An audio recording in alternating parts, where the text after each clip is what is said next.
తాకట్లో ఉన్న మీ బంగారాన్ని విడిపించి ఆ రోజు ఆన్లైన్ రేటుకి కొంటాం. Sharma gold company. అందరికీ నమస్కారం. నా పేరు మాధురి. మీరు చూస్తున్నది సుమన్ టీవీ నెట్వర్క్. ఈ రోజు మనతో పాటు ఉన్నారు ప్రముఖ జ్యోతిష్య పండితులు బ్రహ్మశ్రీ నందిబట్ల శ్రీహరి శర్మ గురువు గారు. నమస్కారం గురువు గారు. వాగర్థావివ సంపృక్తౌ వాగర్థ ప్రతిపత్తయే జగతః పితరౌ వందే పార్వతీ పరమేశ్వరౌ. ఆదిత్యాయ చ సోమాయ మంగళాయ బుధాయ చ గురు శుక్ర శనిభ్యశ్చ రాహవే కేతవే నమః. శృంగేరి జగద్గురు పీఠాధిపతులకి కంచి పీఠాధిపతులకి నమస్కారములు తెలియజేసుకుంటూ కార్యక్రమాన్ని ప్రారంభిద్దాం. గురువుగారు, మాఘమాసం అంటేనే పరమ పవిత్రమైన మాసం. ఈ మాసంలో నదీ స్నానం చేయాలని ప్రతి ఒక్కరూ కోరుకుంటూ ఉంటారు. అందున మనకి శివరాత్రి. మరి శివరాత్రి రోజు గంగా నది స్నానం చేస్తే చాలా విశేషమైనదని, మరి అది పాసిబుల్ కానటువంటి వారు అలాంటి పుణ్యఫలం కలగాలి అంటే వాళ్ళు ఏ విధంగా ప్రత్యామ్నాయంగా ఏం చేసుకోవచ్చు అంటారు? మీరు అన్నట్లుగా మాఘమాసం అంటేనే పరమ పుణ్యమైనటువంటి మాసాలలో అగ్రగణ్యం, అగ్రతాంబూలం అనేటువంటిది చెప్పవచ్చు. ఈ యొక్క మాఘమాసంలో ప్రధానంగా చెప్పబడినటువంటిది నదీ స్నానం. ఈ నదీ స్నానం ఆచరించి దగ్గరలో వెలిసినటువంటి క్షేత్రాలని సందర్శనం చేయమని మనకు చెప్పబడింది. ముఖ్యంగా నదీ స్నానము చెప్పబడినప్పుడు మాఘమాసంలో చెప్పబడినటువంటిది ప్రయాగ క్షేత్రం, అంటే గంగా, యమున, సరస్వతి ఈ మూడు నదులు కలిసేటువంటి ప్రదేశ సంగమం అది.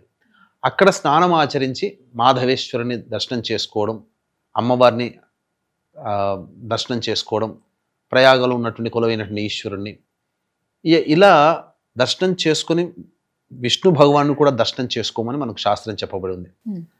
అయితే ఇప్పటికీ కూడా చాలామంది ప్రయాగలో నెల రోజుల పాటు అభిషేకం కోసం అక్కడ ప్రయాగ క్షేత్రంలో ఉండేవాళ్ళు. ఇంకా చెప్పబడి ఉన్నటువంటిది ఏంటంటే నాసిక్ త్రయంబకేశ్వరం, ముఖ్యంగా గోదావరి పుట్టినటువంటి ప్రదేశం అది. ఆ గోదావరి అనగా గౌతమి నది ఆ ప్రదేశంలో జన్మించింది కాబట్టి అక్కడ స్నానం ఆచరించిన బ్రహ్మహత్యాది పాతక దోషాలు, గోహత్య అనేటువంటి దోషాలు కూడా తొలగిపోతాయి. కాబట్టి అది కూడా పడమటి కనుమలలో వెలిసినటువంటి నది అని చెప్పవచ్చు. ఇలా ఒక్కొక్క ప్రాంతంలో వెలిసినటువంటి అనేక పుణ్య నదులు ఉన్నాయి.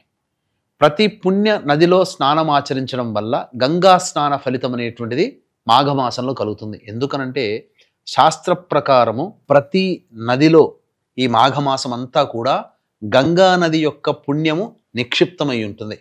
కాబట్టి ఏ ప్రాంతం వాళ్ళు ఎక్కడ ఆ యొక్క నదిలో స్నానం ఆచరించితే, అక్కడ ప్రవహించేటువంటి నదిలో స్నానం ఆచరించినట్లయితే తప్పకుండా గంగా నది స్నాన ఫలితాన్ని పొందుతారని చెప్పవచ్చు.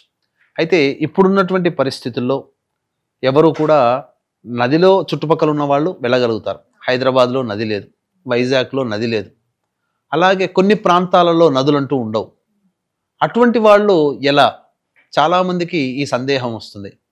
కాబట్టి వీక్షించేటువంటి ప్రేక్షకులకి మాఘ పురాణాంతర్గతమైనటువంటి నదీ స్నాన ఫలితము ఎలా చేసినా ఫలితం వస్తుంది, అంటే నది దగ్గరికి వెళ్ళినా నదిలో స్నానం ఆచరించినా ఎలాంటి ఫలితం వస్తుందో అదే విధమైనటువంటి ఫలితాన్ని ఆ యొక్క ఎవరింట్లో ఉంటారో ఆ ఇంట్లో కూడా ఇప్పుడు చెప్పబోయేటువంటి ప్రత్యామ్నాయ మార్గాన్ని అనుసరించడం ద్వారా ఆ నదీ స్నాన ఫలితాన్ని పొందుతారని మనకు మాఘ పురాణాంతర్గతంగానే చెప్పబడింది. నేను చెప్పినది కాదమ్మా. కాబట్టి ఈ యొక్క పుణ్య నదులన్నీ కూడాను స్మరించుకోవడం అనేటువంటిది చాలా యోగ్యమైనటువంటి పని అని చెప్పవచ్చు. కాబట్టి ప్రతి ఇంట్లో కూడా ఈ రోజుల్లో గంగా నీరు అనేటువంటిది దొరుకుతుంది. ఏ నదిలైనా కానీ కృష్ణా నీరో, గోదావరియో, తుంగభద్ర నీరో ఏదో ఒక క్షేత్రానికి వెళ్తారు, పుష్కరానికి వెళ్తారు, ఆ నీటిని తెచ్చుకుని ఉంటారు.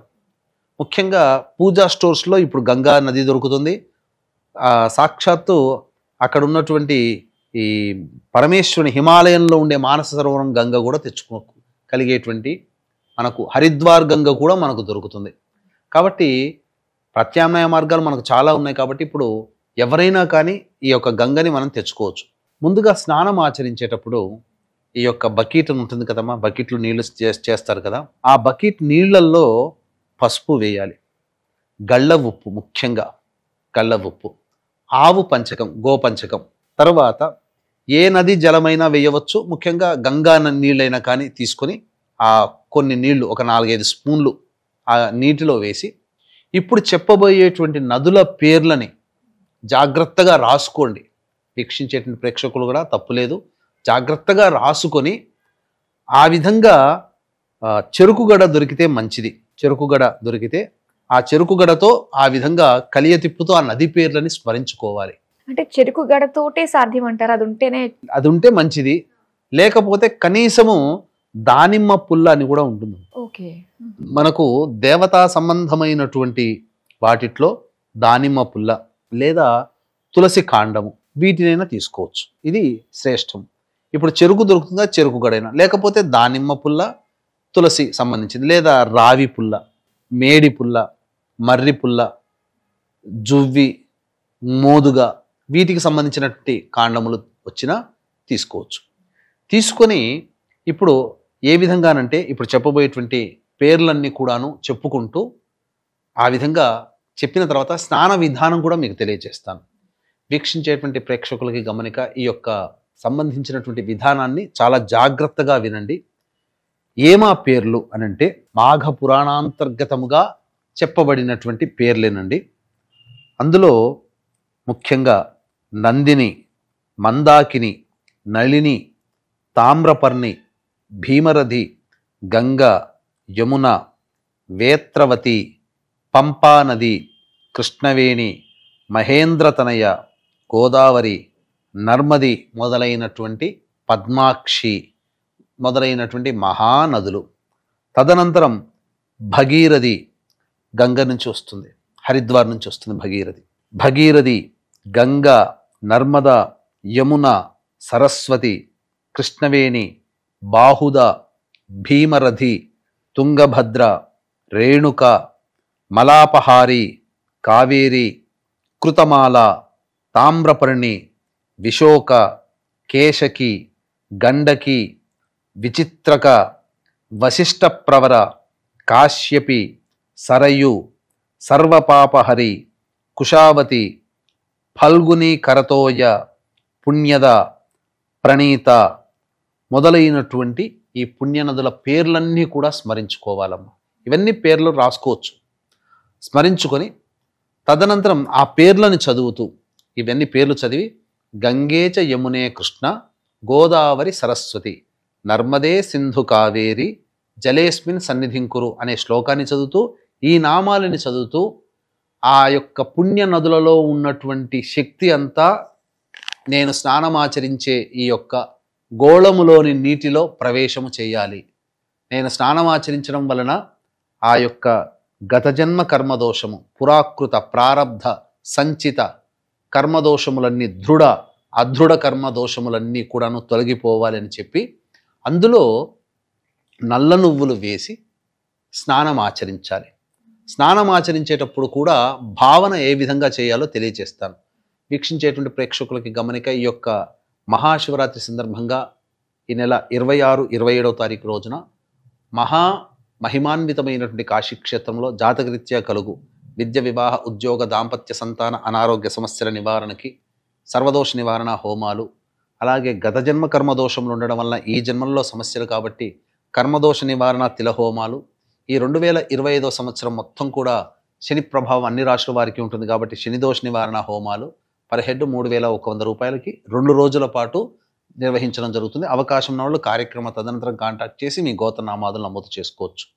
ఆ విధంగా చెప్పిన తర్వాత ఆ విధంగా ముమ్మార్లు చెప్పుకుంటూ తూర్పు వైపున తిరిగి మనస్సుని కళ్ళు మూసుకొని ఉదయిస్తున్నటువంటి సూర్యుని భావన చేసుకొని సూర్యోదయ కాలంలో ఆ నీటిని వేసుకొని ఆ నీటిని స్నానం ఆచరించడం ద్వారా నల్ల నువ్వులు వేసి స్నానం ఆచరించాలమ్మా. తద్వారా కర్మదోషములన్నీ కూడా తొలగిపోతాయి. స్నానం ఆచరించడం వల్లనే.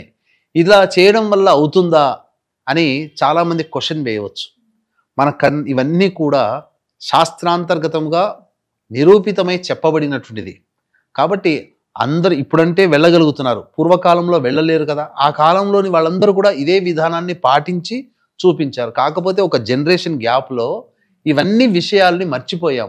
ఎందుకంటే సెటిల్మెంట్ కావాలనేటువంటి యొక్క తొందరలో ఇవన్నీ విషయాలు మర్చిపోయాం కాబట్టి మనము కనీసం శివరాత్రి రోజునైనా ఈ మాఘమాసంలో ఇప్పటి వరకు ఎవరు నదీ స్నానం ఆచరించలేని వాళ్ళు కూడా చాలామంది ఉంటారు. అటువంటి వాళ్ళు ఈ శివరాత్రి రోజునైనా కానీ ఈ విధంగా స్నానం ఆచరించినట్లయితే పరమశివుని యొక్క అనుగ్రహము సంపూర్ణంగా కలుగుతుంది. ఎందుకంటే ఈ స్నానం ఆచరించిన తర్వాత అందరూ కూడా శివానుగ్రహం కోసం ఆ యొక్క శివయ్యని దర్శించుకోవడానికి వెళతారు కదమ్మా. అప్పుడు స్నానం ఆచరించడం అనంటే పవిత్రత చేకూరడము అని అర్థం. పవిత్రత అంటే ఏదో సబ్బు రాసుకొని కాదక్కడ. శరీరానికి మాత్రమే మనము వాష్ చేసుకుంటున్నాం, కానీ అంతర్లీనముగా మనస్సుని పవిత్రత చేకూర్చే విధానములో మొట్టమొదటిది స్నానం, ఆ తదనంతరమే ధ్యానం. చక్కగా ఈ విధమైనటువంటి మంత్రోదకముతో స్నానం ఆచరించిన పిదప అప్పుడు పవిత్రమైనటువంటి మనస్సు, ఆ మనస్సును పొందినటువంటి శుద్ధి అయినటువంటి దేహముతో ఎవరైతే దేవాలయాన్ని సందర్శనం చేసుకుని దేవతానుగ్రహం కోసం ప్రదక్షిణలు కానీ, అభిషేకాలు కానీ, పూజలు కానీ, అర్చనలు కానీ ఎవరైతే చేస్తారో ఆ దేవతాశక్తి ఆ పవిత్ర నదీ స్నాన ఫలితము కలిగినటువంటి మానవుణ్ణి తొందరగా ఆకర్షిస్తుంది. తద్వారా మానవుడుకున్నటువంటి కర్మదోషములు తొలగిపోయి దేవతానుగ్రహం లభించి వారు అనుకున్నటువంటి సంకల్పం ఏదైతే ఉంటుందో అచిరకాలంలోనే ఆ సంకల్పం నెరవేర్చుకొని నెరవేర్చుకోగలిగే దైవానుగ్రహాన్ని పొందుతారని చెప్పవచ్చు. ఓకేనండి. అయితే ప్రతి దానికి కూడా మనకి ఒక ఆల్టర్నేట్, ఒక మార్గం ఉంటుంది. సో దానికి తగ్గట్టుగానే వెళ్ళలేని వారు, నదిలో స్నానం చేయలేని వాళ్ళు ఈ విధంగా సంకల్పం చేసుకుని చేసినట్లయితే మంచి ఫలితం కలుగుతుందని తెలియజేసినందుకు ధన్యవాదాలండి. సర్వం శ్రీ ఉమామహేశ్వర పరబ్రహ్మార్పణమస్తు.